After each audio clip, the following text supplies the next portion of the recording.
Thanks, Roland. Now you can fire your gun within Caldwell city limits. But, as Eric Gonzalez explains, there has to be a specific reason for it. Birds. He joins us live in Caldwell to explain why the chief of police is the one who presented this idea to city leaders.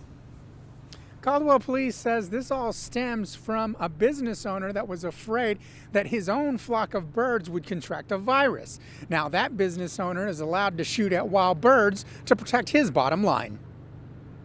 The law in Caldwell still says that you can't discharge any firearm, even a BB gun, inside the city limits, unless you're defending yourself or your property. But now the law will allow the hunting of pigeons and other birds. But there's a catch. This new ordinance would allow a concerned person to apply to the police department for permission to shoot, and they would have to provide safety plan, type of weapons they're going to use, notifications of when they'd be shooting. The chief says the new law is not a free-for-all to go shooting in the city. Only the most dire of circumstances. That's not someone who just wants to fire some rounds or shoot some ducks or something like that. Police say one business had a problem with pigeons spreading a virus to its own flock of birds.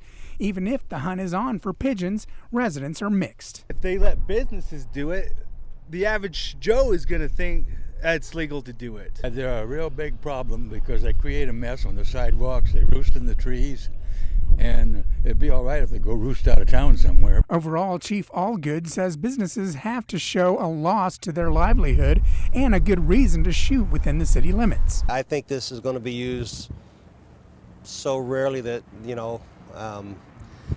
probably likely never.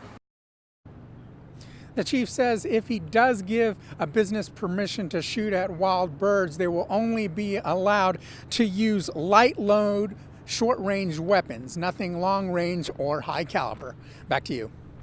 Now, Eric, you've talked a lot about, pigeons. But didn't Caldwell also have a crow problem, and will this allow them to shoot at crows as well? Well, the chief says that crows are a seasonally protected species. He says that he's not allowed to give permission to shoot at crows inside the city limits. He says that's out of his scope. Back to you.